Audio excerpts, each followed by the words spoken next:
It's Fans Corner. Welcome to it, and thank you for making time for us. We are back in the Betway Premiership. We've just watched Kaizer Chiefs against Amazulu out at the FNB Stadium, and that game ending 1-1. The points are shared, the goals are shared, a goal apiece, a point apiece, which puts Kaizer Chiefs at position 5, and I think Amazulu is somewhere in position. Where is Amazulu? That leaves Amazulu at position 9 with 12 points. Kaizer Chiefs with 15 points. There's a number of teams with 15 points in that log right now. Kaizer Chiefs after 8 games, 15 points. Before we get into the game, if you haven't done so already, please make sure you subscribe to our channel. It's Off Air Podcasts on YouTube, and also check us out on our socials. On Facebook, it's Fans Corner, and also on TikTok, it's also Fans Corner. Now let's get into the game. Disappointed as a Kaizer Chiefs fan, obviously you'd expect to be disappointed. Many of us would be disappointed with the results. In as much as I'm disappointed with the results, I was satisfied with the manner in which we played. I saw some improvements from the manner in which we are playing now. There are quite a few things that I knew to our style of play, which I was actually impressed by. But unfortunately, at the end of the day, it's the results that matter the most. And that 1 point doesn't really do much for us. After 8 games, we are on 15 points behind a number of teams there that are also on 15 points. Pirates, Durban City are also on 15 points. And behind us, it's also Polokwane City also on 15 points. So it's quite tight there between number 3 all the way to number 8. We can also include Amazulu at position 9 with those 12 points because the difference is just 3 points there. The game, I think, in the first half, the manner in which Kaizer Chiefs were playing, they gave Amazulu zero chance on the ball. But unfortunately, when it mattered the most, Amazulu were the ones who were able to convert that chance. The very first chance, actually, if you think of it, if you saw the game, you'd have seen that Amazulu scored on the very first chance that they got, and they made it count. Kaizer Chiefs had been creating chance after chance after chance, missing some crucial chances, sometimes just not being, lethal enough in front of goal, and just moving the ball around when it was unnecessary to do so. So I guess we learn from these kinds of games that you can play all the football you want, but at the end of the day, it's the goals that win you the game. So you can play as much as, if you play for the crowd, you will go home empty-handed. The crowd will be impressed by what you're doing. That's street football. You play nice and everything, but you go home empty-handed. Kaizer Chiefs did exactly that in the first half. We created chances. I mean, it was us. We had the ball. Up until the 25th minute, it was just Kaizer Chiefs throughout. It was a one-way street. But when Amazulu got their chance in the 21st minute, they converted it and they scored. And unfortunately for us, we had to now chase the game from there. How many times have we seen this? A number of times where Kaizer Chiefs would be playing the football and yet their opponents would score first. Now you have to chase the game. The unfortunate part, a dubious penalty given to Kaizer Chiefs. I have to say that I'm one of those who definitely will say that was not a penalty. Yes, we've seen the ball hit the hand, but there are other criteria to be followed before you can deem that as a handball. We know if it comes from the body of the player, even if the hand is in an unnatural position, if the ball comes from the body of the player and hits the hand, it's not going to be given. If you watch a lot of European football, you see they emphasize that a lot. Even a slight touch from another part of your body, if it hits your hand, it's not a penalty. But it was given for Kaizer Chiefs. Yes, we've seen them being given. It's not something that we've never seen before. I'm just saying, in terms of the rules, it's not supposed to be a penalty, and it was not converted. Once again, we got a penalty last week. Augustine, who missed that one? It was Sirinho, right? Now Lilepo missed a penalty. So we're missing penalties. This is not the first one, it's not the second one. There was another one that was missed. Funny enough, we were able to we qualified for the next round of the CAF Confederations Cup by converting all our penalties. And yet in the middle of the game we can't convert our chances, our penalties. Kaizer Chiefs then equalized through Shabalala. Beautiful taken goal there. Beautiful taken goal from Shabalala. Pule Modi with the beautiful assist, releasing the ball right at the correct time, allowing Shabalala to be onside and pick his spot, put it up there almost on the top right.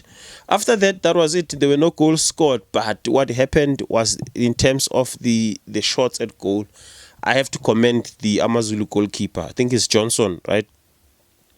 I'm pretty sure he won man of the match on this game, because I can't think of any other person who deserved to win man of the match on this game.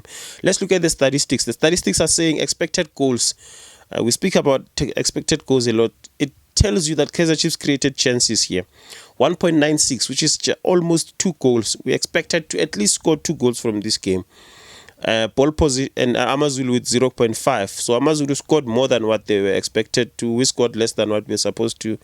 We scored 1 instead of 1.96. Obviously, 1.96 is 2 goals. Ball position, we dominated. That's almost the 2/3 of the ball position, 66% of the ball. Look at the total shots from Kaizer Chiefs. I don't think I've seen anything like this from Kaizer Chiefs. Maybe it has happened, but I don't remember seeing something like this for as long as I've been paying attention to statistics. Total shots from Kaizer Chiefs, 23. 23 shots. Amazulu only 3, which means Amazulu are more effective with their shots, because they from the 3 that they had, they converted 1 into a goal. 23 from Kaizer Chiefs, on target 8.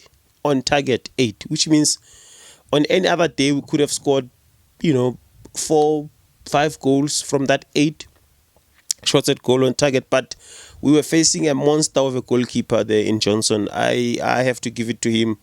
What a performance that he pulled through. But even with us, in terms of the technique, I think sometimes we were found lacking in terms of the technique of putting the ball behind the net, because you realize you're dealing with a very good goalkeeper. So you have to be smart with the manner in which you face, when you face him. You have to be smart as to how do you want to place your ball, or do you want to go for a shot instead of placement. Big chances, we only had 1 apiece. Corner kicks, 7, Kaizer Chiefs 1, Amazulu. So you can see this was a one-sided game in terms of attack. Kaizer Chiefs created a lot of chances. This was a game of missed chances. That's what I'm going to call it, a game of missed. So many missed chances. So many missed chances. I don't remember seeing so many missed chances from Kaizer Chiefs.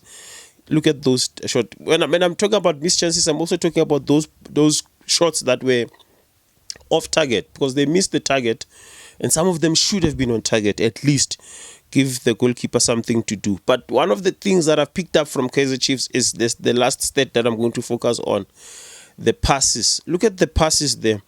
510 passes completed by Kaizer Chiefs. They attempted 589, and they were able to complete 510 from the 589 that they attempted, which is 87% pass accuracy. I haven't seen this from Kaizer Chiefs in a while.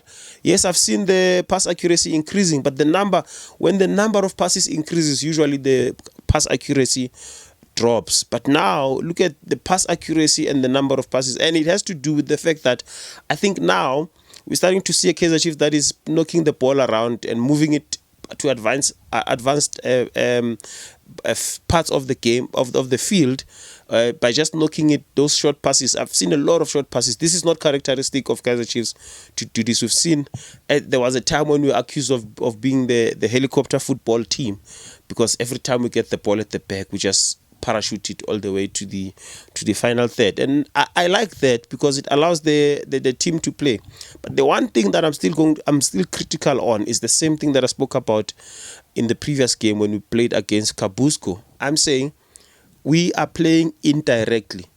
When to break these defenses, Amazulu were very, very solid defensively. They were very disciplined. How do you break a team like that? You don't break them by moving the ball left and right. You go to them directly and cause them to panic. Yes, I've seen it. I think Shabalala did that once or twice, but that's still not enough. We've got the talent, we've got the skills to be able to play directly. Run at them, run at those defenders, make them commit fouls if needs be, right in front of the box or inside, and cause and create those penalties if needs be. I don't think we're doing that enough, especially with this kind of ball position and the amount of passes that we've been able to complete. I was impressed with that in terms of play. I think I was impressed with Kaizer Chiefs, but unfortunately, at the end of the day, the final product is still missing. We can't have 23 shots at goal and only score 1 goal. 8 shots at goal on target, and we are still scoring 1 goal. We are so ineffective. We are probably the most ineffective team in terms of shots converted. Our conversion ratio is probably the lowest in the league, because if you remember, even last season, Kaizer Chiefs had the highest number of shots at goal. Yes, not on target, but shots in general in the entire league, and still we are not the highest scoring team. So we're not effective enough. Our conversion ratio is terrible.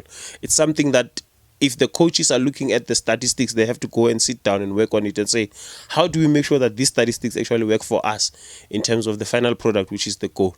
Okay, the goal that we conceded, I have to talk about this. I think it's time. The Kaizer Chiefs are brave enough. The coaches, Coach Khalil and Coach Kaizer, they have to take a difficult decision and drop Inacio Miguel. He's I think for a number of games now, I've seen him becoming a liability for the team. I've seen Aiden McCarthy coming to cover for him. I've seen Zita Kwinika coming to cover for him a number of times. Not to say he is always terrible. No, I'm saying his mistakes are costing us as well. Because this particular goal, he was found ball watching. There's a defender right in front of him. Zita Kwinika cannot stretch himself enough. He's trying his best to deal with the situation. But unfortunately, the player who ended up scoring that goal was the one who came right in front of or behind Inacio Miguel. I think he's not alert enough, especially in that particular position. There you have to be very alert, and you have to make sure that you take no nonsense. And unfortunately for him, this one is on him. He's got blood on his hands on this particular goal. Beautiful goal, you have to say. Even Peterson didn't know what to go. Didn't know where to go because the player who scored the goal was hiding right behind Inacio Miguel. So you're expecting that your defender has that area covered, and the defender does not have the area covered. Even you saw the goalkeeper moving towards the left-hand side, expecting that the ball will probably land on that side. And unfortunately, it came right in front of Inacio Miguel. So I'm going to blame him for this one, unfortunately. And I think the coaches have to be brave enough to give him a rest. We've seen Aiden McCarthy being given a rest. Yes, because of an injury, but now he's back. He's been given a rest. We've seen Zita Kwinika be given the longest of rest. I think now it's time we also give a break to Inacio Miguel. From that back four, Bradley Cross, I take my hat off for him. I think his improvement is evident. We can see that very comfortable on the ball. Good passes, yes, here and there were some overcooked passes, but I think on the left back he's got that covered now. Solomon's, he had his moments. Going forward is good, but there are times in terms of the defense that he's found also wanting. But I'm not gonna criticize the team much. I'm just saying that when we create so many chances, we should convert a good percentage of them. Okay, things have changed now. We started as the team that was not conceding goals, and because we've always been ineffective in terms of conversion of our shots at goal, but because we were not conceding goals as Kaizer Chiefs, we won.